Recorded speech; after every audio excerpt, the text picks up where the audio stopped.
TDP Janasena జాబితాతో why not 175 confirm. ఈ జాబితాలో పవన్ 24 స్థానాల కోసం చంద్రబాబు కాళ్లు పట్టుకున్నాడు. బాలకృష్ణకు హిందూపురం, మంగళగిరి లోకేష్కి కేటాయించారు. కానీ పవన్కు కేటాయించారా? ప్యాకేజీ కోసం ప్రత్యేక హోదా తాకట్టు పెట్టారు చంద్రబాబు. తుని కేసులు, కాపులపై అక్రమ కేసులు పెట్టిన చంద్రబాబుతో పొత్తు పెట్టుకున్నారు పవన్. రోజు టీడీపీ జనసేన ఉమ్మడి జాబితా రిలీజ్ అయిన తర్వాత జగన్మోహన్ రెడ్డి గారు చెప్పే వై నాట్ 175 ఎందుకు రీచ్ కాలేము అనేది ఎవరికి కూడా డౌట్ లేదు. ఖచ్చితంగా రీచ్ అవుతాం 175కి 175 అని ఈరోజు వైఎస్ఆర్సీపీ శ్రేణులంతా చాలా హ్యాపీగా ఉన్నారు. ఎప్పుడైనా ఒక పార్టీ జాబితా రిలీజ్ అయినప్పుడు ఆ పార్టీలో ఉన్న కార్యకర్తలు, నాయకులు సంబరాలు చేసుకుంటారు. అదేంటో కానీ టీడీపీ జనసేన జాబితా విడుదల చేసిన తర్వాత టీడీపీ జనసేన కార్యకర్తలు, నాయకులు ఏడుస్తుంటే వైఎస్ఆర్సీపీ కార్యకర్తలు, నాయకులు డబుల్ హ్యాపీగా సంబరాలు చేసుకుంటున్నారు. ఎందుకంటే ఈరోజు ఆ జాబితా చూశాక పవన్ కళ్యాణ్ అసలు ఎందుకు పార్టీ పెట్టాడు అని మాకే కాదు, ఈరోజు జనసేన కార్యకర్తలు, నాయకులకు కూడా అర్థం కావట్లేదు. ఎందుకంటే పవర్ షేరింగ్ అన్నాడు, సీట్ షేరింగ్ అన్నాడు, ఓట్ షేరింగ్ అన్నాడు, కానీ పావలా శాతం కూడా సీట్లు తెచ్చుకోలేకపోయాడు ఈ పీకే పవర్ స్టార్ అనేది. ఈరోజు ప్రజలు అంటున్నారు ఈయన పవర్ స్టార్ కాదు, పవర్ లేని స్టార్ అని. ఎందుకంటే ఈ మధ్యలోనే 2019లో అనుకుంటా ఒక మీటింగ్లో, పబ్లిక్ మీటింగ్లో అంటూ ఉండేవాడు పవన్ కళ్యాణ్, జనసేన అంటే కుక్క బిస్కెట్లు వేస్తే తోకూపుకుంటూ మన వెనక తిరుగుతారు, వీళ్ళకి 10-15 సీట్లు ఎక్కువ అని తెలుగుదేశం వాళ్ళు మన అవమానిస్తున్నారు, మన పార్టీ ప్రజల కోసం పుట్టిన పార్టీ, మనం ఎవరి బిస్కెట్లకి తల వంచం, మనమే వాళ్ళకి ఎన్ని కావాలో అన్ని ఇస్తామని చాలా పెద్ద మాటలు మాట్లాడారు. మరి ఈరోజు 24 సీట్లకి కుక్క బిస్కెట్లు వేస్తే తోకూపినట్టు ఎందుకు తోకూపుకుంటూ చంద్రబాబు నాయుడుతో ప్రెస్ మీట్ పెట్టారో పవన్ కళ్యాణ్ చెప్పాల్సిన అవసరం ఉంది. చాలా పెద్ద డైలాగులు కూడా చెప్పాడు. సముద్రం ఎవరి కాళ్ళు పట్టుకోదు, పర్వతం తల వంచదు అని. మరి ఏ ప్యాకేజీ కోసం 24 సీట్లకే చంద్రబాబు నాయుడు కాళ్ళు పట్టుకున్నాం, ఈరోజు చంద్రబాబు నాయుడు ఇచ్చిన ముష్టి 24 సీట్లకే ఎందుకు తల వంచావు పవన్ కళ్యాణ్ అని జనసేన కార్యకర్తలు, నాయకులకి సమాధానం చెప్పాలి. నిజంగా ఎంత బాధాకరం అంటే,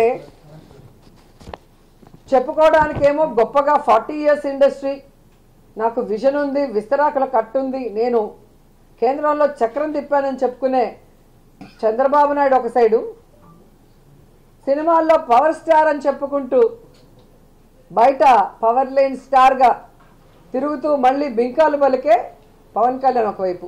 వీళ్ళిద్దరికీ బాగా అర్థమైపోయింది, మనకి బలం లేదు, జగన్మోహన్ రెడ్డి గారిని మనం ఓడించే పరిస్థితి లేదు, కాబట్టి మనం ఎలాగైనా పొత్తు పెట్టుకొని జగనన్నని దించాలి అన్న ఆలోచనతోనే ఈ పొత్తుల కార్యక్రమానికి స్టార్ట్ చేశారు. కొద్దిసేపు బీజేపీ సంకనెక్కాలని చూస్తారు, బీజేపీ సంఖ ఎత్తించుకోకపోతే కాంగ్రెస్ సంకనెక్కాలని చూస్తారు, ఆ కాంగ్రెస్ ఎక్కించుకోకపోతే పిల్ల పార్టీలతో పోవాలని చూస్తారు. అంటే వాళ్ళల్లో వాళ్ళకి ఒక గందరగోళం, ఎవరితో పొత్తు పెట్టుకోవాలి, ఎలా వెళ్ళాలి, ఎవరు మనని పొత్తు పెట్టుకోవడానికి అవకాశం ఇస్తారో అర్థం కాకుండా గందరగోళం పరిస్థితిలో ఈరోజు 118 స్థానాలు అనౌన్స్ చేశారనేది మనం అర్థం చేసుకోవాలి. కానీ ఆ 118 స్థానాల్లో 24 స్థానాలు జనసేనకి ఇచ్చారు, మిగతా స్థానాలు తెలుగుదేశం పార్టీకి ఇస్తే అందులో చంద్రబాబు నాయుడు స్థానం కుప్పమని ఆయన అనౌన్స్ చేసుకున్నాడు, బాలకృష్ణ స్థానం హిందూపురం అని అనౌన్స్ చేశారు, అలాగే లోకేష్ మంగళగిరి స్థానం అని అనౌన్స్ చేసుకున్నారు.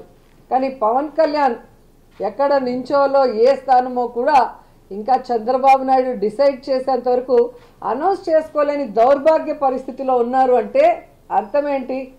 ఒక చోట ఓడిపోయిన వాడికి మొదట ఇచ్చారు, 2 చోట్ల ఓడిపోయిన వాడికి తర్వాత ఇస్తాంలే సెకండ్ జాబితాలో అని ఒక కేర్లెస్నెస్ ఏమో పవన్ కళ్యాణ్ చంద్రబాబు నాయుడిని అడిగి తెలుసుకోవాలని కూడా ఈ సందర్భంగా తెలియజేసుకుంటున్నా. అండ్ ఈరోజు మీరు చూస్తే వీళ్ళిద్దరికీ చెప్పుకోవడానికి ప్రజలకు చేసింది ఏమీ లేదు. చంద్రబాబు నాయుడు 14 సంవత్సరాలు ముఖ్యమంత్రిగా ఉండి ఏ రోజు తాను ఇచ్చిన మేనిఫెస్టోని ప్రజల కోసం చేసింది లేదు. అలాగే పవన్ కళ్యాణ్ ఎందుకు పార్టీ పెట్టాడో తెలీదు, తాను అధికారంలోకి వస్తే ఏం చేస్తానో ఇంతవరకు చెప్పింది లేదు.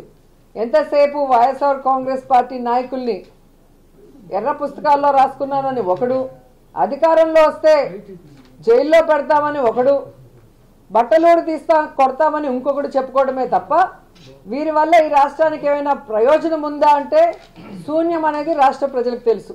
కానీ తెలుగుదేశం పార్టీ వాళ్ళు చూస్తే ఈరోజు మేము రాష్ట్ర భవిష్యత్తు కోసమే ఈ పొత్తు పెట్టుకున్నాము అంటుంటే అందరూ కూడా నవ్వుకుంటున్నారు.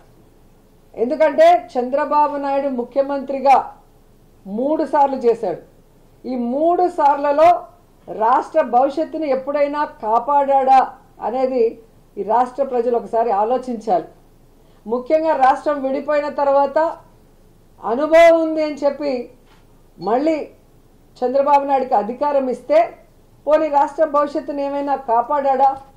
రాష్ట్రాన్ని అప్పుల్లో ముంచేశాడు, రాష్ట్రాన్ని సర్వనాశనం చేశాడు, రాష్ట్ర ప్రజల డబ్బుని దోచుకొని స్కామ్ల ద్వారా దాచుకున్నాడే తప్ప ఈ రాష్ట్రానికి ఎప్పుడైనా మంచి చేశాడా అనేది ఈ రాష్ట్ర ప్రజలందరూ కూడా ఈరోజు గుర్తు తెచ్చుకుంటున్నారు.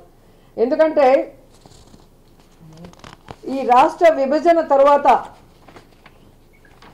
చంద్రబాబు నాయుడు ఈ రాష్ట్రానికి చేసింది ఏంటయ్యా అంటే ప్యాకేజీ కోసం ప్రత్యేక హోదాను తాకట్టు పెట్టేశాడు, కమిషన్ల కోసం కాంట్రాక్ట్ల కోసం పోలవరాన్ని తాకట్టు పెట్టేశాడు, రియల్ ఎస్టేట్ వ్యాపారం కోసం అమరావతిని తాకట్టు పెట్టేశాడు, ఓటుకి నోటు కేసులో దొంగలా దొరికిపోయి ఉమ్మడి రాజధానిని కేసీఆర్ గారికి తాకట్టు పెట్టి దొంగలా అర్ధరాత్రిలో పారిపోయి వచ్చాడు. మరి ఈరోజు ఏమీ తెలియనట్టు లేదా ప్రజల అమాయకులు మర్చిపోయి ఉంటారు అనుకున్నాడో ఏమో కానీ రాష్ట్ర భవిష్యత్తు కోసం మేము పొత్తు పెట్టుకున్నామంటుంటే ఈ ఆంధ్రప్రదేశ్ 2 ముక్కలు అవ్వటానికి, ఈ ఆంధ్రప్రదేశ్ అప్పుల్లో కూరుకుపోవడానికి, ఈ ఆంధ్రప్రదేశ్ని నాశనం చేసింది చంద్రబాబు నాయుడు, పవన్ కళ్యాణ్ అన్నది 5 కోట్ల మంది ప్రజలకి బాగా గుర్తుంది అన్న విషయం వీళ్ళు తెలుసుకోవాలి. అండ్ ఈరోజు మీరు చూస్తే ముఖ్యంగా కాపు సోదరులందరూ కూడా మేల్కొన్నారని నాకు అనిపిస్తుంది.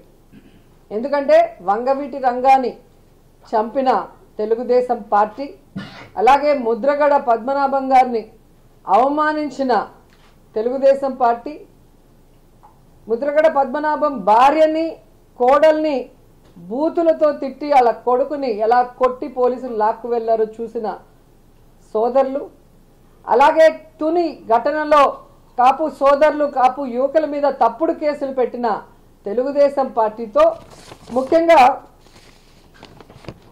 ఈ పవన్ కళ్యాణ్ పొత్తు పెట్టుకోవటం అనేది అది కూడా ముష్టి 24 సీట్ల కోసం కాపుల ఆత్మగౌరవాన్ని చంద్రబాబు నాయుడు గారి కాళ్ల దగ్గర తాకట్టు పెట్టడం అనేది జీర్ణించుకోలేకపోతున్నారు. అలాగే పవన్ కళ్యాణ్ మీటింగ్లో సీఎం సీఎం అని అరిచే ఆ పిచ్చి జన సైకోలకి ఈరోజు ఆ తల ఎక్కడ పెట్టుకోవాలో కూడా అర్థం కాని పరిస్థితి. ఎందుకంటే పవన్ కళ్యాణ్ అనేవాడు ఎప్పుడూ కూడా పొలిటికల్ లీడర్గా పనికిరాడు, అతనికి రాష్ట్రం మీద అవగాహన లేదు, ప్రజల మీద ప్రేమ లేదు, పార్టీ కార్యకర్తలు నాయకుల మీద గౌరవం లేదు అన్న విషయం నేను అనేక సందర్భాల్లో చెప్పాను. ఎందుకంటే ఒక కార్యకర్త ఒక నాయకుడు గౌరవంగా ఉండాలి అంటే అది వైఎస్ఆర్ కాంగ్రెస్ పార్టీలో జగనన్న నాయకత్వంలోనే కుదురుతుంది. సొంత జెండా సొంత అజెండాతో ప్రజలకి మంచి చేస్తూ నేను వైఎస్ఆర్ కాంగ్రెస్ పార్టీ నాయకుడిని, నేను వైఎస్ఆర్ కాంగ్రెస్ పార్టీ కార్యకర్తని అని గర్వంగా చెప్పుకునే విధంగా కాలరెగరేసి గ్రామాల్లో వార్డులో తిరిగే విధంగా ఈరోజు జగన్మోహన్ రెడ్డి గారు ఇచ్చిన మాటకి కట్టుబడి పరిపాలిస్తుంటే తెలుగుదేశం వాళ్ళు జనసేన వాళ్ళు గ్రామాల్లో వార్డుల్లోకి వెళ్ళటానికి కూడా భయపడే పరిస్థితి. ఎందుకంటే చంద్రబాబు నాయుడుకి ఏ రోజు కూడా చెప్పిన మాట మీద నిలబడలేదు, ఇచ్చిన మేనిఫెస్టోకి కట్టుబడి ప్రజలకి చేయలేదు. అలాగే పవన్ కళ్యాణ్ ఎప్పుడు ఏం మాట్లాడతాడో ఆయన పార్టీ పెట్టిన రోజు నుంచే మీరు చూస్తే అర్థమవుతుంది. పార్టీ పెడతాడు కానీ కంటెస్ట్ చేయడు.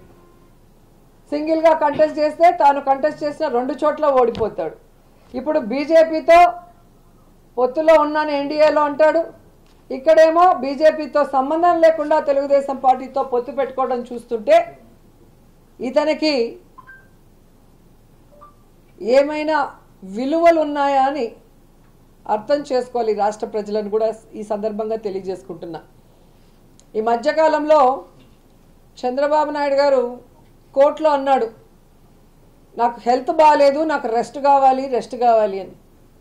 నిన్న కుప్పంలో భువనేశ్వరమ్మ చెప్పింది, మా ఆయనకి రెస్ట్ కావాలండి, ఆయన పని అయిపోయింది అని. సో 2024 ఎన్నికల తర్వాత చంద్రబాబు నాయుడుకి పవన్ కళ్యాణ్కి పాలిటిక్స్ నుంచి శాశ్వతంగా రెస్ట్ ఇవ్వడానికి ఆంధ్రప్రదేశ్ ప్రజలు సిద్ధంగా ఉన్నారు అన్న సంగతి తెలియజేసుకుంటున్నా.